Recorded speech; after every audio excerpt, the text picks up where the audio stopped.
Nobody can stop this flow. Hallelujah. Hallelujah. Hallelujah.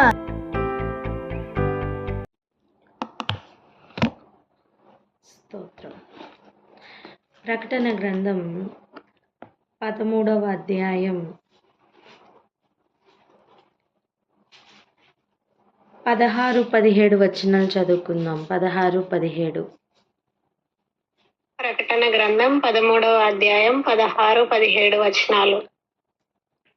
కాగా కొద్దివారు గాని గొప్పవారు గాని, ధనికులు గాని దరిద్రులు గాని, స్వతంత్రులు గాని దాసులు గాని, అందరును తమ కుడి చేతి మీదనైనను తమ నొసటి యందైనను ముద్ర వేయించుకొనున్నట్లును, ఆ ముద్ర అనగా ఆ మృగము పేరైనను దాని పేరిటి సంఖ్య అయినను గలవాడు తప్ప క్రయ విక్రయములు చేయుటకు మరి ఎవనికిని అధికారము లేకుండునట్లును అది వారిని బలవంతము చేయుచున్నది.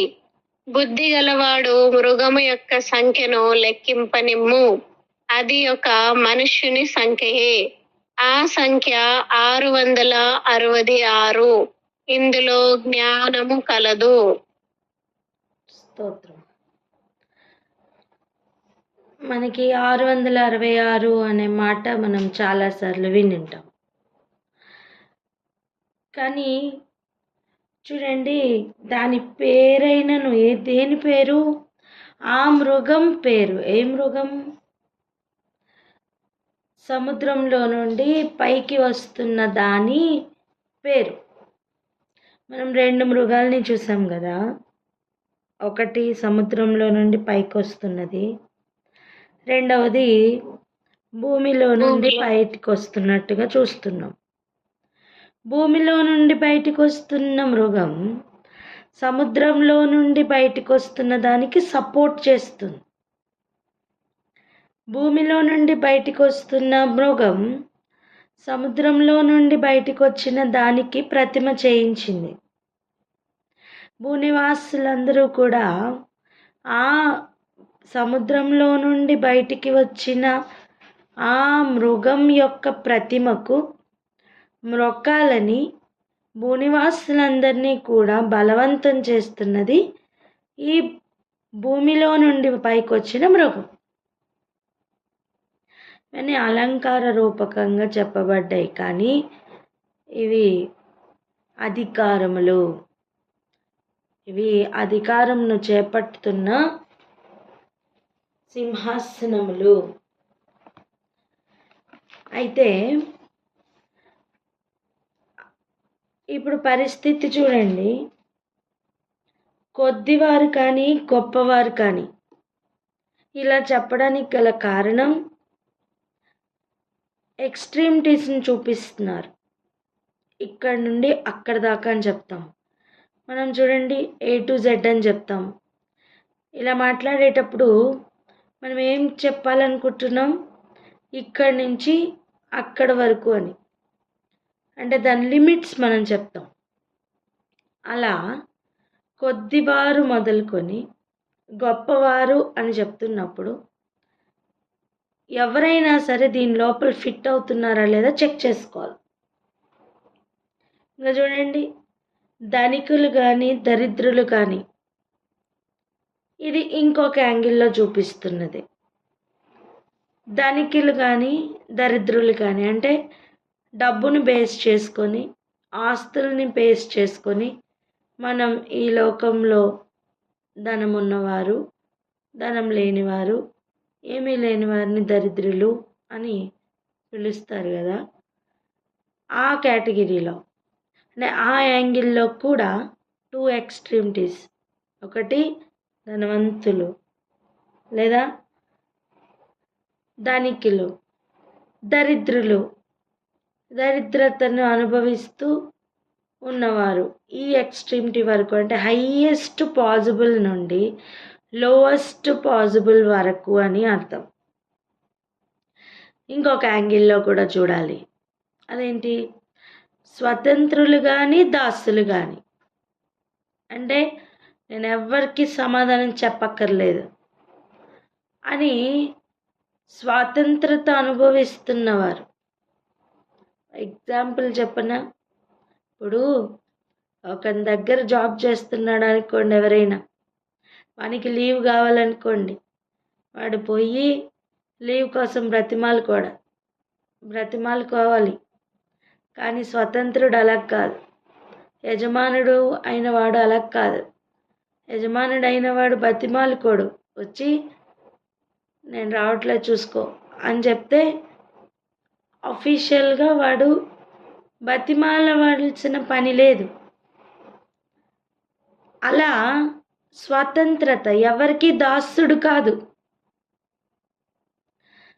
అలా ఆ ఎక్స్ట్రీమిటీ నుంచి ఈ ఎక్స్ట్రీమిటీ వరకు ఇక ఎక్కడ ఏ పని చేయకుండా స్వంతంగా తనకి తానుగా పని చేసుకుంటున్న వాడు ఉన్నాడు అనుకోండి, ఇంకా ఆ సమాధానం కూడా ఎవరికి చెప్పవలసిన అవసరం లేదు. అలా దాసుడు అయినా స్వతంత్రుడు అయినా ఎవరైనా సరే ఈ ఎక్స్ట్రీమిటీస్ కొంచెం అబ్జర్వ్ చేయాలి మనం. ఎందుకంటే వీటన్ని ఏరియాల్లో మనం ఎక్కడో దగ్గర ఫిట్ అవుతాం. పోనీ ఇవన్నీ ఫిట్ అవ్వకపోయినా అందరూ అనే మాటలోనైనా మనం ఫిట్ అవుతాం. అందరూ అన్నప్పుడైనా మనం ఉంటాం. సో ఎవ్రీ కార్నర్ నుంచి కొన్ని ఎక్స్ట్రీమిటీస్ చూపిస్తున్నారు. లోకంలో ఉన్న వారిని ఏ విధంగా డివైడ్ చేసి ఏ కోణంలో చూపించినా సరే ధనికులు దరిద్రులు అని చెప్తున్న సమయం మేము ఇందులోకి రామండి అని చెప్పడానికి లేదు. ఇక్కడ చూడండి, ఒక కులాన్ని కానీ ఒక మతాన్ని కానీ ఒక దేశాన్ని కానీ సూచించట్లేదు. మనిషి అన్నవాడిని ఎన్ని కేటగిరీల్లో చూపించాలో అన్ని కేటగిరీల్లోనే చూపిస్తూ అందరూ అని మెన్షన్ చేస్తున్న సమయం రానున్న కాలంలో ఇక డివిజన్ అనేది ఇలాగనే ఉండబోతుంది. అంటే ప్రస్తుతం కులమత భేదాలు ఇవన్నీ ఉన్నాయి కదా, కానీ ఇక లో economical status, high economical status ఇలాగనే డివిజన్ ఉండబోతుంది. వన్ వరల్డ్ గవర్నమెంట్ వస్తుంది అని మనం వింటున్నామే.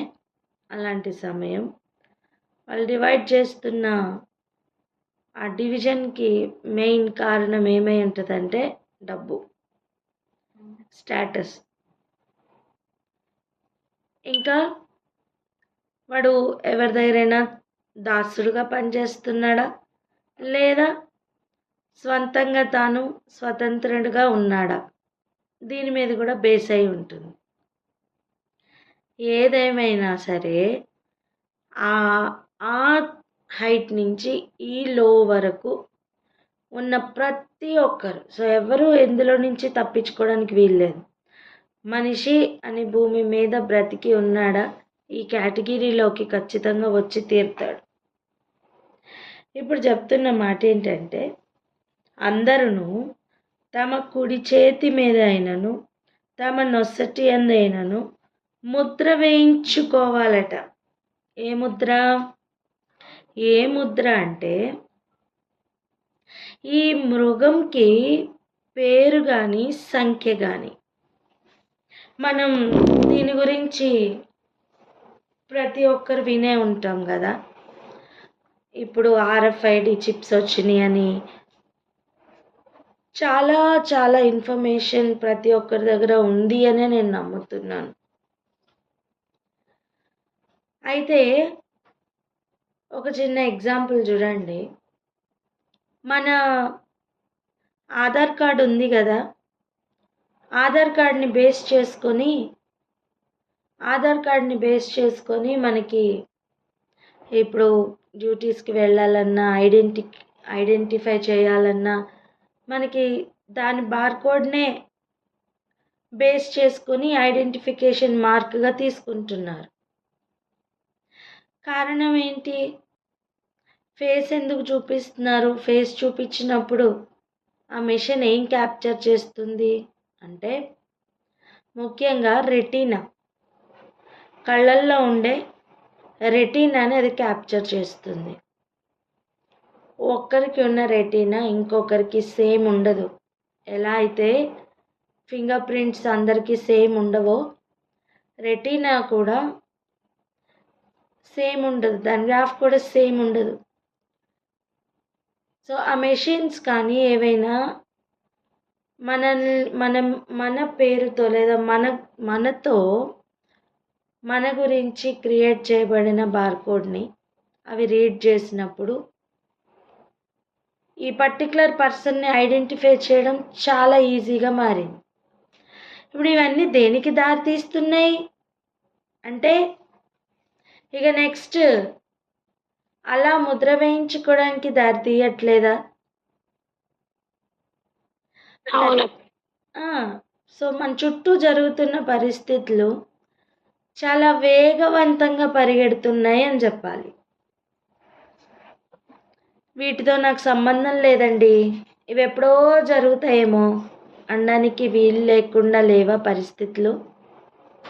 ఇంకా చూడండి,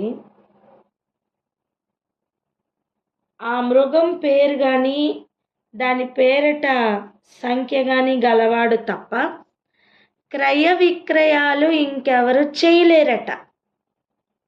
ఇప్పుడు ఆలోచించండి, మన చిన్ననాటి సమయం లేదా మన తల్లిదండ్రుల చిన్ననాటి కాలం వస్తు మార్పిడి అయినా ఉండేది. వంకాయలు ఇచ్చి టమాటాలు తెచ్చుకునేవాళ్ళు, చిక్కుడుకాయలు ఇచ్చి బెండకాయలు తెచ్చుకునేవాళ్ళు. అలా వస్తు మార్పిడి కొంచెం అఫీషియల్గానే జరుగుతూ ఉండేది. అలా రాను కాలం మారుతూ రూపాయలు పైసలు అన్నీ పోయినాయి కదా. ఇప్పుడు ఎంతగా మారింది సొసైటీ? క్యాష్లెస్ సొసైటీ వైపు పరిగెట్టట్లేదా? అన్ని ట్రాన్సాక్షన్స్ జరగట్లేదా? మన చిన్ననాటి కాలంలో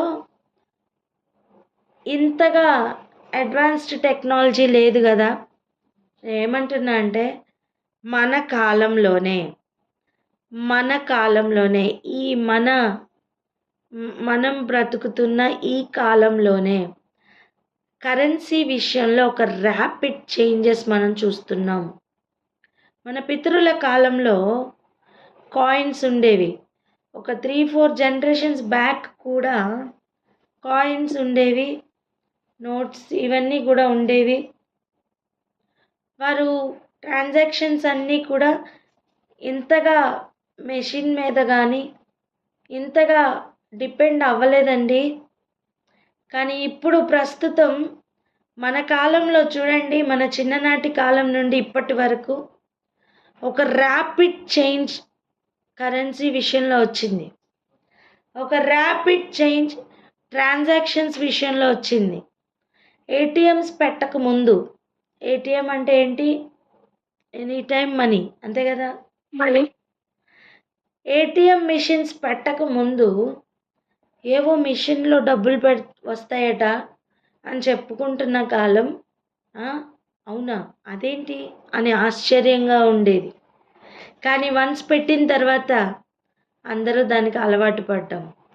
ఇప్పుడు చూడండి, ఇప్పుడు ఏటీఎంస్ కూడా అంతగా వాడట్లేదు. ఇప్పుడు చేతిలోనికి వచ్చేసిందండి కరెన్సీ ట్రాన్సాక్షన్. ఫోన్పే కావచ్చు, గూగుల్ పే, ఇవి ఏవైనా సరే ఒకటి ఆలోచించండి, ఇవేవి లేని కాలం, ఇవేవి తెలియని కాలం 2000 సంవత్సరాల క్రితమే ట్రాన్సాక్షన్స్ గురించి ఇందులో రాయించారు. క్రయ విక్రయాలు, కొనాలన్నా అమ్మాలన్నా ఆ మృగం పేరిట సంఖ్య, ఆ మృగం పేరిట ఒక ముద్ర ఏదైనా సరే ఉండాలి అని చెప్తున్న సమయం అది పెద్ద అసాధ్యమైన కార్యమేమీ కనిపించట్లా. ఇప్పుడు మనం ఇంత టెక్నాలజీ ఇంప్రూవ్ అయిన ఈ కాలంలో ఇది మనకి ఆశ్చర్యం అనిపించట్లేదు.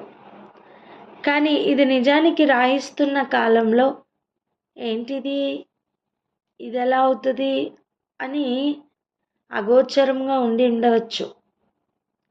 అంతెందుకు, ఇంత టెక్నాలజీ రాకముందు కూడా ఇది ఏమై ఉండొచ్చు అనే ఆలోచన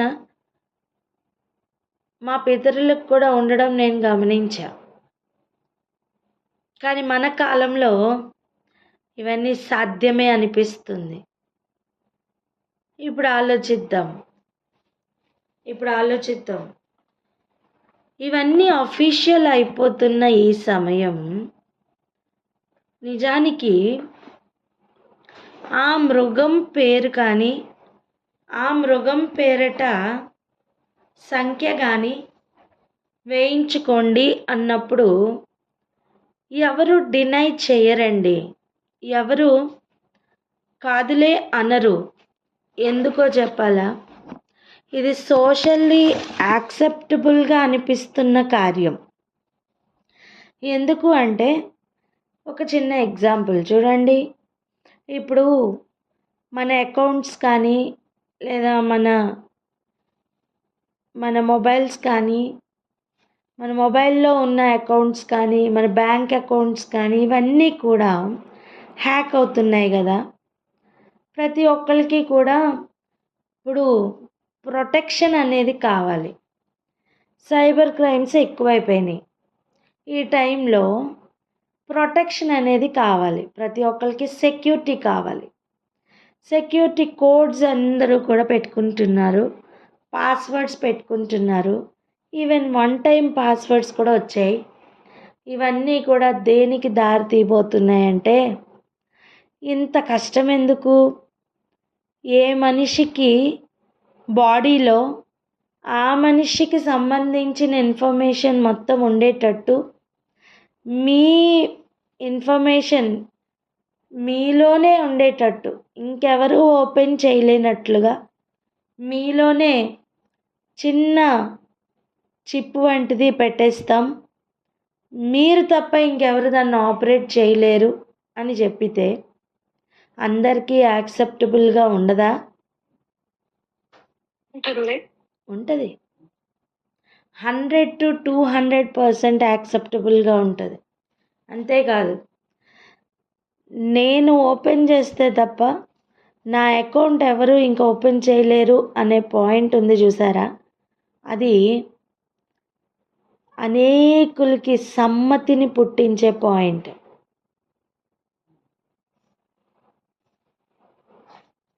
ఎందుకంటే నెంబర్స్ కానీ అకౌంట్స్ కానీ అన్నీ కూడా వేరే వారు తెలుసుకొని దానిని వారు ఓపెన్ చేయగలుగుతున్న కాలంలోనే ఉన్నాం. సో నా నెంబర్ నేను తప్ప ఎవరు ఓపెన్ చేయలేరు, నా అకౌంట్ నేను తప్ప ఎవరు ఓపెన్ చేయలేరు అని గనక ఒక ఆప్షన్ వస్తే, ఒక టెక్నాలజీ వస్తే, దానికి ప్రతి మనిషి ఇంకేమీ ఆలోచించకుండా ఓకే అని చెప్తారు. ఇదే సమయం ఇంకొక విషయం కూడా. ఎందుకు నొసటి మీద, ఎందుకు కుడి చేతి మీద అంటే, ఆర్ఎఫ్ఐడి గురించి చెబుతున్న సత్యం నొసటి మీద కానీ కుడి చేత మీద కానీ మాత్రమే అవి ఫిట్ అవుతున్నాయట. కోడ్ రీడింగ్ కోసం ఆ 2 ఏరియాల్లో మాత్రమే అవి కోడ్ రీడింగ్కి సాధ్యమవుతున్నాయట. ఇప్పుడు ఆలోచించండి, వాక్యంలో రాయించినది కట్టుగదనా? కాదు. ఇది ఏమైనా జరగడానికి అసాధ్యం అనిపిస్తుందా? కాదు. ఒక 3-4 జనరేషన్స్ క్రితం అయితే ఇది మనకి ఎలా అబ్బా అనిపించవచ్చు. కానీ ప్రస్తుతం మనమున్న ఈ కాలంలో ఇది అసాధ్యం అనిపించట్లేదు. అండ్ సెకండ్ థింగ్ ఏంటంటే, ఇది సోషల్లీ యాక్సెప్టబుల్ అండి. ఇప్పుడు ఆలోచించండి,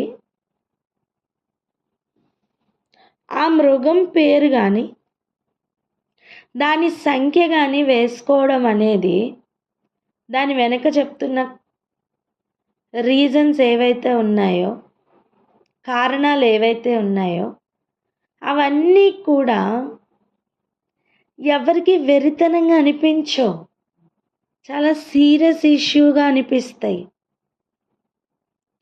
అందరూ దీని వెంట వెళ్ళబోతున్నారు. ఇప్పుడు వచ్చిన ఏ టెక్నాలజీ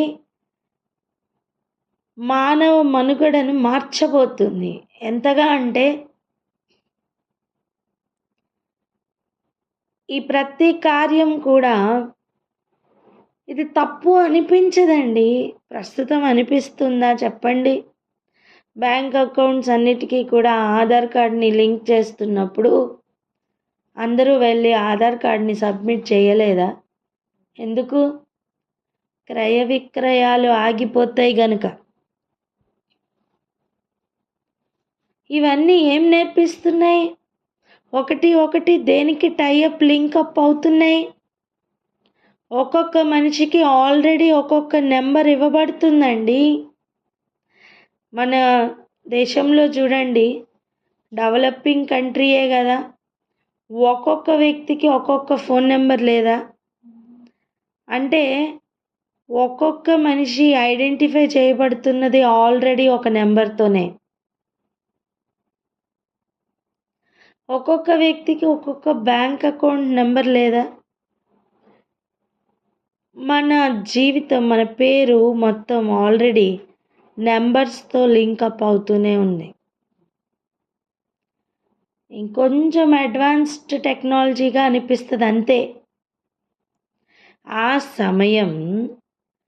సమయం క్రయ విక్రయాలు చేయడానికి ఇంకెవరికి అధికారం లేకుండానట్లుగా అది బలవంతం చేస్తుందట. ఎలా బలవంతం చేయబోతుంది? ఆ మృగం సంఖ్య కానీ, ఆ మృగం యొక్క పేరు కానీ లేనివారు ఎవరు క్రయ విక్రయాలు చేయలేరు అని ఒక రూల్ రాబోతుంటే అది ఎవరికి కూడా విడ్డూరంగా అనిపించదు. అది అందరికీ యాక్సెప్టబుల్గా అనిపిస్తుంది. అందరూ దాన్ని సమ్మతిస్తారు. ఒక మాట చెప్పనా? ఇదిగో పరలోక రాజ్యం సమీపించింది గనుక మారు మనస్సు పొందండి అని చెప్పుతూ తిరిగిన సువార్త ప్రపంచానికి వెర్రితనంగా అనిపించిందేమో, ఆటంకంగా అనిపించిందేమో. కానీ ఈ వార్త, ఏ వార్త?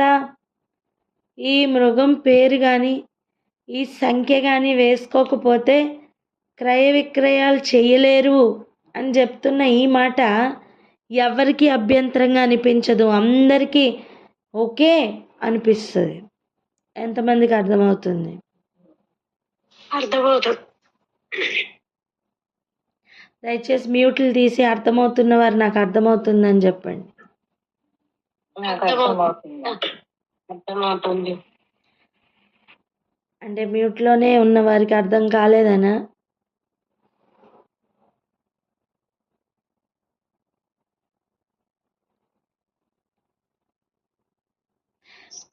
దయచేసి అర్థం చేసుకోవడానికి ప్రయత్నం చేద్దాం. మనం ప్రస్తుతం ఉన్న సమయం, ప్రస్తుతం ఉన్న కాలం, మన ప్రస్తుతం వెళ్తున్న ఈ మొత్తం మన లైఫ్ స్టైల్ ఎటువైపు తీసుకుని వెళ్తుందంటే, ఇదిగో క్రయ విక్రయాలు లేకుండా జీవితమే లేదు అన్నట్లుగా మన జీవిత శైలి పరిగెడుతుంది. ఇప్పుడు ఇటువంటి సమయంలో ఒక క్రైస్తవుడిగా లేదా ఒక పరిశుద్ధుడిగా ఏ పాయింట్లో మనం ఆగాలి? నిజానికి ఇది అన్నిటికంటే ముఖ్యంగా ప్రార్థన చేయవలసిన విషయం తెలుసా?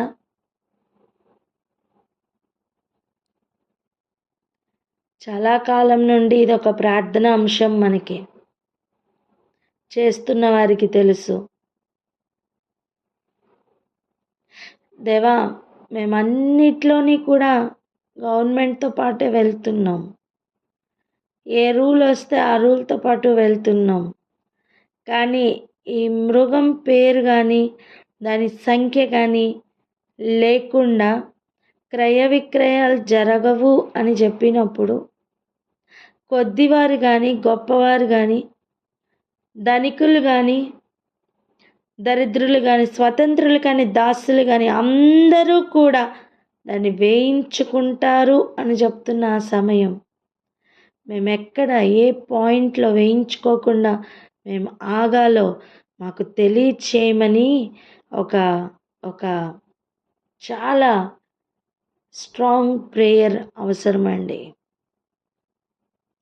పరిశుద్ధాత్ముడు తెలియచేయకపోతే మనం ఎవ్వరం గుర్తుపట్టలేం, మనం ఎవ్వరం దానిలో నిలబడలేం.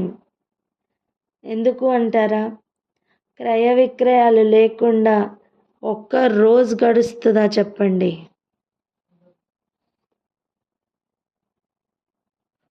గడవదు.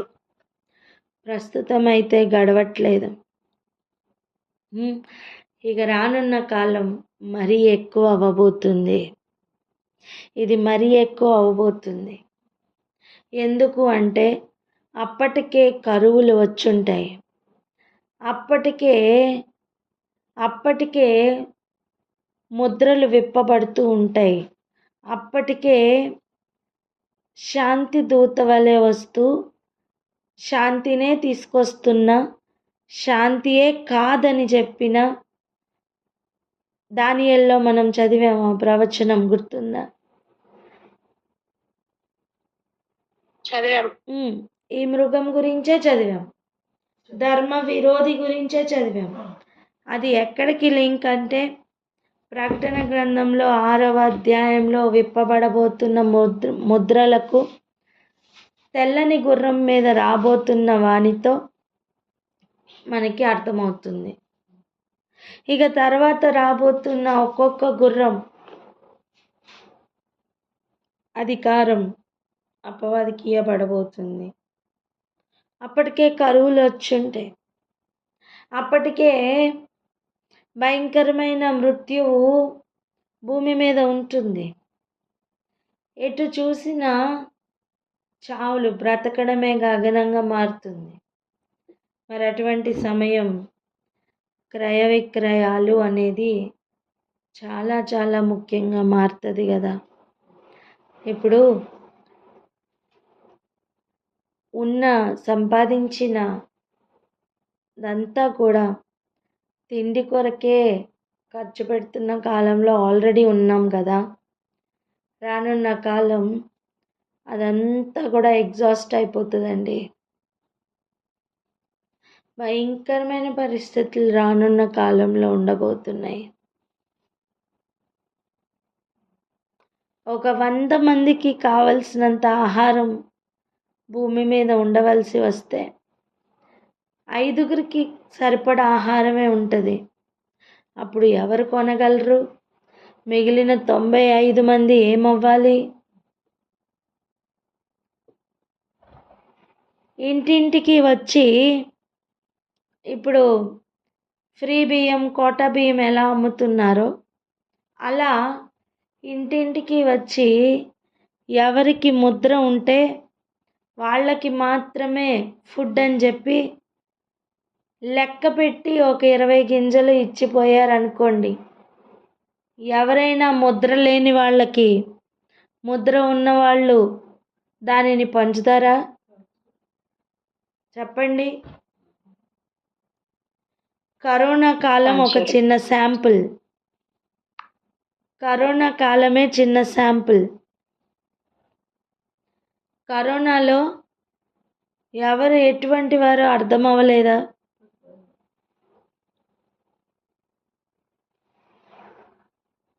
ఇప్పుడు ఆలోచించండి.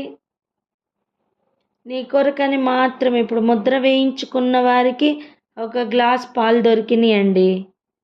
ముద్ర వేయించుకోకుండా క్రీస్తుని నమ్ముకున్నామని చెప్పి ఇంట్లో మిగిలిన 5గురు ఉన్నారండి. ఆ ఒక్కడు ఈ 5 మందికి ఆ పాలు ఇస్తాడా? ఇవిడు ఒక 20 గింజలు లెక్క పెట్టి ముద్ర వేయించుకొనిన వానికి ఇచ్చారండి. ఇప్పుడు ముద్ర వేయించుకోకుండా ఉన్న 5గురికి నాకు 2 గింజలు పెట్టవా అంటే వాడు పెడతాడా? పెట్టడు. ఎందుకు? కారణం ఏంటి? వాడికే సరిపోదు. సరే. ఇటువంటి కాలం రాబోతుంది. అప్పుడు వాడు వెంటనే చెప్తున్న మాట ఏముంటుంది తెలుసా? నీకు కావాలంటే నువ్వు కూడా వేయించుకో, నేను తింటున్నాను, నువ్వు కూడా తిను అంటాడు.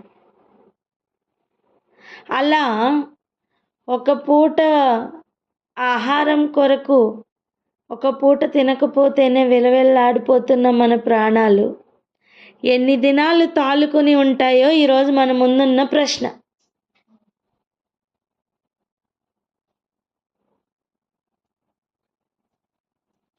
కొంతమంది సాయంకాలం టీ తాగకపోతే ఉండలేరే, క్రయ విక్రయాలు చేయాలి కదా. ట్రాన్సాక్షన్ అవ్వకుండా ఒక టీ కూడా దొరకదు. నేను టీ లేకపోతే ఉండలేనండి అని చెప్తున్న ప్రాణాలు ఆ కాలం ఏం చేస్తాయి?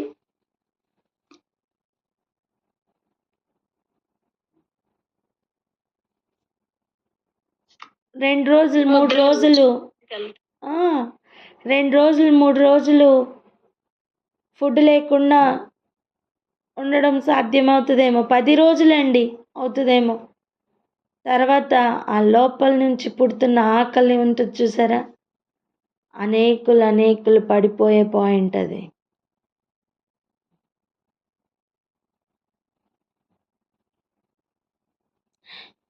ఇప్పుడు ఆలోచించండి, ఎందుకు ముద్ర వేయించుకోవట్లేదు అని అడిగితే మేము యేసయ్యని నమ్ముకున్నాం, మేము వేయించుకోం అని చెప్పారు అనుకోండి, లోకమంతటికి కూడా ఎంత వెర్రిగా అనిపిస్తుంది తెలుసా? ఎవరు నమ్మరు.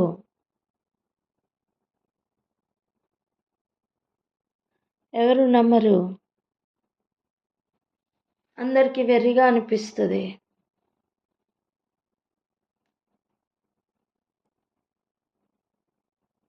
విశ్వాసంలో నుండి అనేకులు పడిపోయే సమయం అది. ఏది చేసినా తిండి కొరకే అన్ని చేస్తున్న ప్రస్తుతం ఉన్న మన జీవితాలు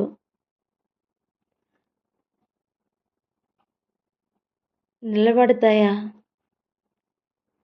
నిలబడే అవకాశం ఉందా? ఏది చేసినా పిల్లల కోసమే అంటూ బ్రతుకుతున్న మనం, ఆ పసిపిల్లలకి పాలు దొరకవు, ట్రాన్సాక్షన్ లేకపోతే వాళ్ళకేం పెట్టలేం, మన కళ్ళెదురుగుండా వారు బక్క చిక్కిపోతూ ఆకలి కొరకు ఏడుస్తుంటే ముద్ర వేయించుకోను అని నిలబడేంత విశ్వాసం ఉందా?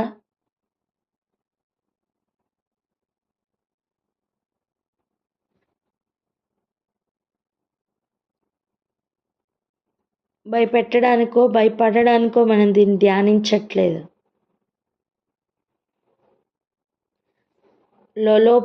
లోపల స్ట్రాంగ్గా రాయబడాలి హృదయంలో, మా ప్రభు మమ్మల్ని రక్షించినను రక్షించకపోయినను పర్వాలేదు, మేము ఆయన కొరకు నిలబడతాం అని ఒక తీర్మానం లోపల స్ట్రాంగ్గా రాయబడాలి.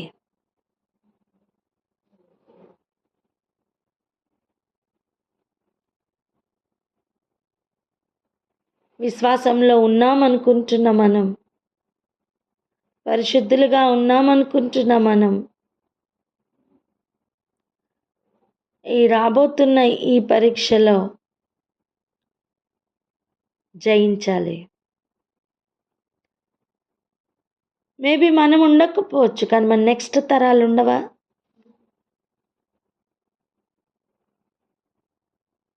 మన కాలంలోనే ఇంత ర్యాపిడ్ చేంజెస్ వచ్చాయి కదా, వాళ్ళ కాలంలో ఇంకెంత ర్యాపిడ్గా వస్తాయి. ఇవన్నీ మన కాలంలోనే చూసిన పెద్ద ఆశ్చర్యం లేదే.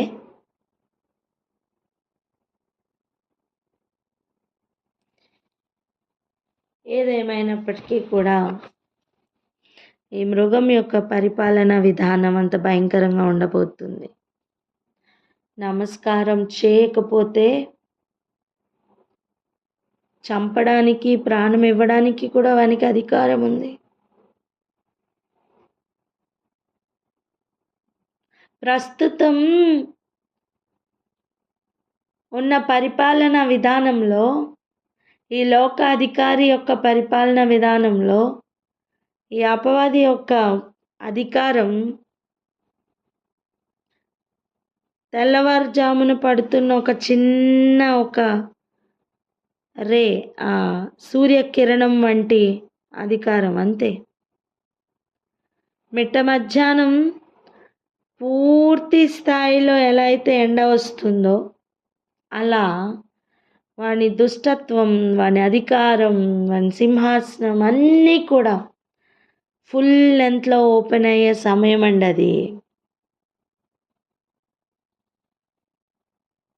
అడ్డగించుచున్నవాడు ఇక అడ్డగించడు, అధికారం ఇచ్చి వదిలేస్తాడు.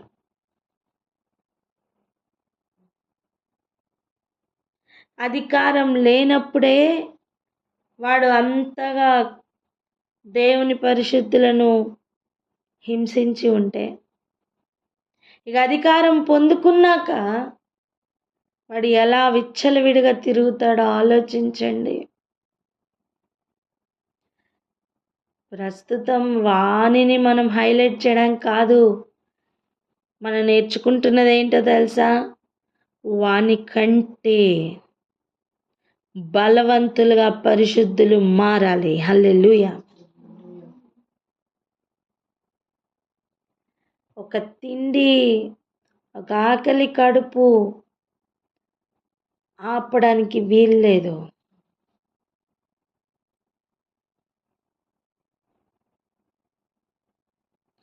ఎవరు మాట్లాడరే?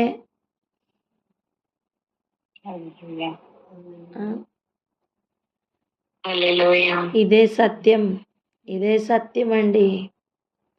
క్రీస్తు కొరకు నిలబడతానని చెప్పి తీర్మానం తీసుకున్న నాటి నుండి ఈరోజు వరకు మన విశ్వాసం ఎంతవరకు పెరిగింది? నానాటికి పెరగాలి.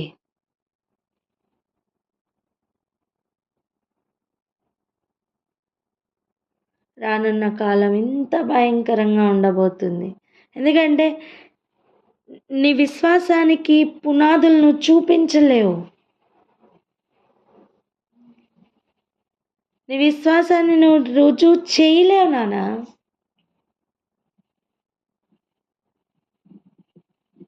బైబిల్లో రాసుంది. నేను అందుకే జ్యువెలరీ పెట్టుకోలేదు అని గనక చెప్తే ప్రస్తుతం అందరికీ వెర్రిగా ఉంటుంది కదా. అలాంటిది బైబిల్లో రాసుంది, నేను అందుకే ట్రాన్సాక్షన్ చేయట్లేదు అంటే ఇంకెంత వెర్రిగా ఉంటుంది.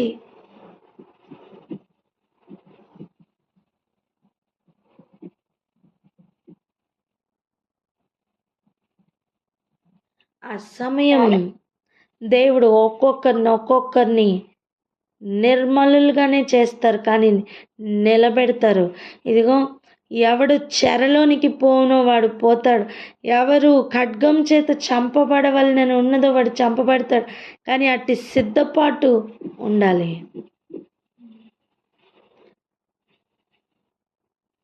యేసయ్యని నమ్ముకో, నీకంతా మంచి జరిగిపోతుంది, 3 పూట్ల హ్యాపీగా తింటావు అని చెప్పుతున్న మాటలకు వీటికి ఎంత వ్యత్యాసం ఉందో తెలుసా?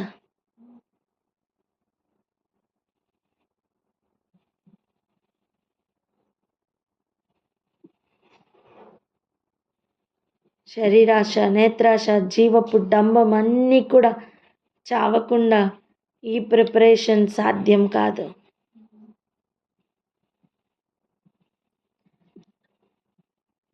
లోపల నుండి నిజమైన ప్రేమ దేవుని మీద ఉందా లేదా అని పరీక్షించబడే కాలం అది.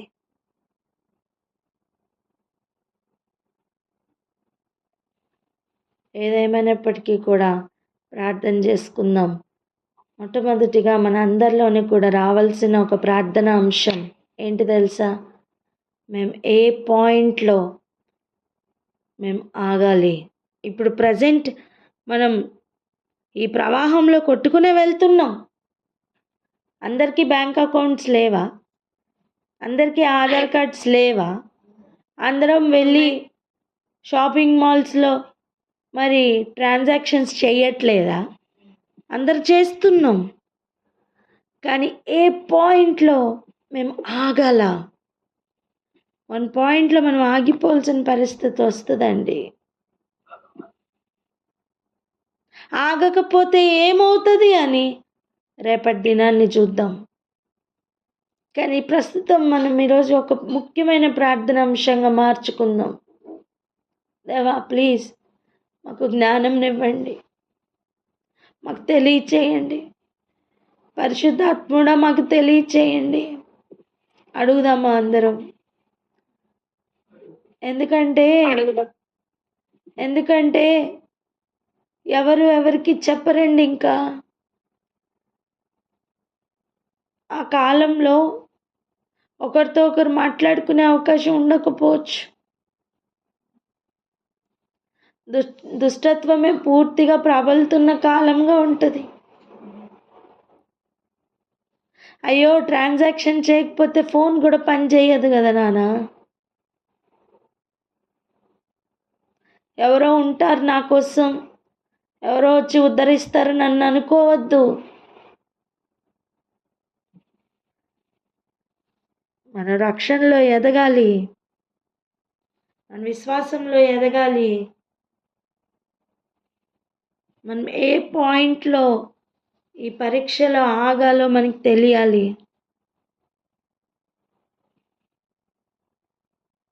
లోకం పోతున్న ఈ పోకడలో మనం ఎక్కడ బ్రేక్ వేయాలో మనకి తెలియాలి.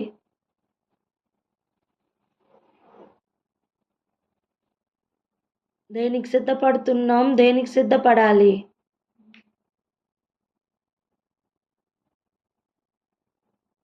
ఇక్కడే ఆగి ప్రార్థన చేసుకుందామా అక్క? హల్లెలూయా. Thank you Jesus. స్తోత్రం అయ్యా.